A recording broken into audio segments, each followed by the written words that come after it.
نحمده ونصلي على رسوله الكريم أما بعد أعوذ بالله من الشيطان الرجيم بسم الله الرحمن الرحيم ولا تقولوا لمن يقتل في سبيل الله أموات بل أحياء ولكن لا تشعرون صدق الله العظيم সম্মানিত উপস্থিতি, আজকের আমাদের যে ব্যানার দেওয়া হয়েছে 5 মে 2013 সনে যে সমস্ত রাসূল প্রেমিক আশিকে রাসূল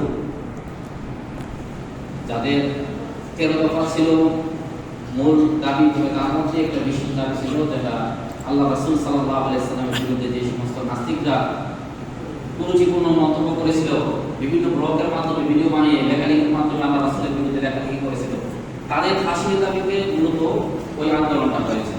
অর্থাৎ ওই শাপলা চত্বরে যারা উপস্থিত ছিল প্রত্যেকেই ছিল এক একটা আশিকে রাসূল, এক একটা তাজা প্রাণ। ওই যে এর আগে আশরাফুল হাসান বলেছে যে কাহিনী বললে অনেক লম্বা সময় নিয়ে বলতে হবে, কারণ যে 1.5 লক্ষ বুলেট বেশি সরকার হাসিনা এখানে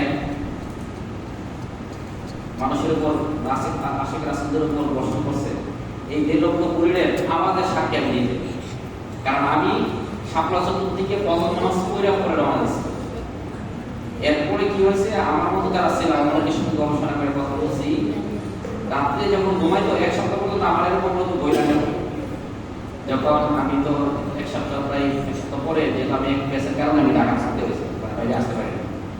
বাড়িতে আসার পরেও 1 সপ্তাহ 10 দিন ধরে এরকম হয়েছে, রাত্রে শুধু এই আওয়াজে বই আর শুধু আমি একা না, আরো অনেক সময় কথা বলছি, তারপরে এরকম বলছে যে যারা ছিল মানে শেষ পর্যন্ত যারা ছিল মানে 1.5 লক্ষ পুরের নাম আছে, সাউন্ড গ্রেনেড এবং অন্যান্য রাইফেলের বুলেট সরকারের বুলেট ছিলেন, কিরকম আওয়াজ ছিল আর কিরকম অবস্থা ছিল, যে একমাত্র সেখানে উপস্থিত ছিল সেই বলতে পারে, কেউ অন্যভাবে অনুধাবন করতে পারে।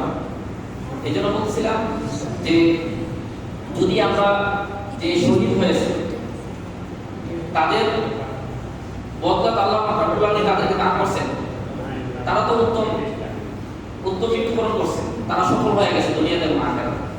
তাদের জন্য আমরা দোয়া করব যেন তাদের কামাজাত আল্লাহ বরকত করে এবং তাদের প্রয়োজন যেন আল্লাহ আমাদের মধ্যে এই স্পিডটা আমাদের মধ্যে দান করে। আর বাস্তবে তাদের রক্তটা বাস্তবিক পক্ষে কাজে আসবে যদি এই 13 দফা বাস্তবায়ন করা যায়। যে 13 দফার মধ্যে উল্লেখযোগ্য একটা ছিল নাস্তিকদের ফাঁসির দাবি।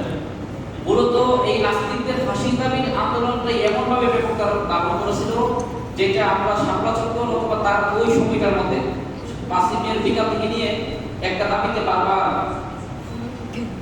স্লোগান করছিল শাপলা চত্বরে যে 1 দফা 1 দাবি, শেখ হাসিনা কবে যাবে।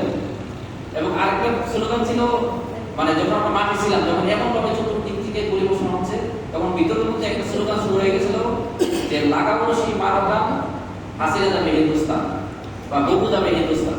মানে মূলত যে পরবর্তীতে আমরা দেখতেছি 24-এর আন্দোলন হয়েছে, এটা সূত্র গাঁথা হয়েছে 2013 এবং 1 দফার স্লোগানটা মূলত শাপলা চত্বর থেকে শুরু হয়েছে। ঠিক যে শেখ হাসিনার পতনের দাবি এটা শাপলা চত্বর থেকে যারা ছিল তারা বলতে পারবে, মানে আসলের পর থেকে এত পরিমাণ গুলি এবং লাশ আমরা দেখেছি দিনের চোখে, এখানে কয়েকটা লাশের ছবি দেওয়া আছে।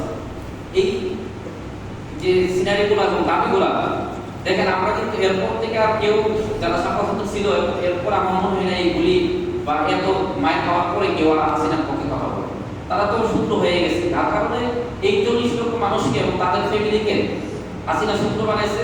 এই সূত্র রেশ ধরেই এই শেখ হাসিনার যে 5 আগস্ট দেখেন তারিখ কিন্তু মিল 5 মে আর 5 আগস্ট 5 আগস্ট থেকে হাসিনা পতন হয়েছে।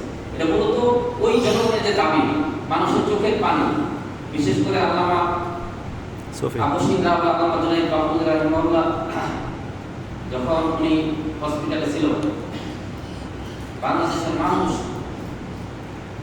এত পরিমাণ ওনার জন্য দোয়া করছে, আমরা নিজেরা দেখছি, আমাদের ফ্যামিলির লোকরা দোয়া করছে, ওনাকে চিনে না, যেমন কথাবার্তা বলতেছে আমরা বাড়ির লোক, আমাদের নাম জীবনে বাবুদের নাম শুনে, কিন্তু যখন হাসিনা রিমান্ডে নিয়ে মাইক দিল সকলে শুনতে পারছে যে মৃত্যুবরণ করতে পারে।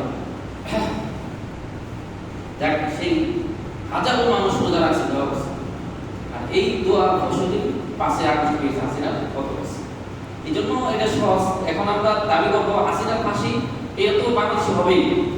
আপনি আজকে যাই বলেন, আওয়ামী লীগ বলেন, আওয়ামী লীগ তো বাদ, যদি বিএনপি বলেন, বর্তমানে জামাত আছে, এনসিপি আছে, আর গণঅধিকার আছে, আরো তো রাজনীতিবিদ আছে, সবাই এই বিষয়ে কিন্তু একমত যে হাসিনার ফাঁসি কার্যকর করতে হবে। তবে আমাদের দাবি হলো শেখ হাসিনার ফাঁসিটা আমরা চাই ভারত থেকে এনে তাকে প্রকাশ্যে ফাঁসি দেওয়া হবে, এটাই আমাদের দাবি। যদি সম্ভব হয় তাকে সাংবাদিকতার ফাঁসি দেওয়া হবে, তার ফাঁসি হবে এটা নিশ্চিত। বাংলাদেশের সকলে ঐক্যমত, যে যদি করুন। হয়তো বা বর্তমান প্রেক্ষাপটে সংবিধান নিয়ে আলোচনা হচ্ছে, ডিবেট হচ্ছে পক্ষে বিপক্ষে, কিন্তু শেখ হাসিনার পতনের এবং শেখ হাসিনার যে ফাঁসি এটা সবাই একমত।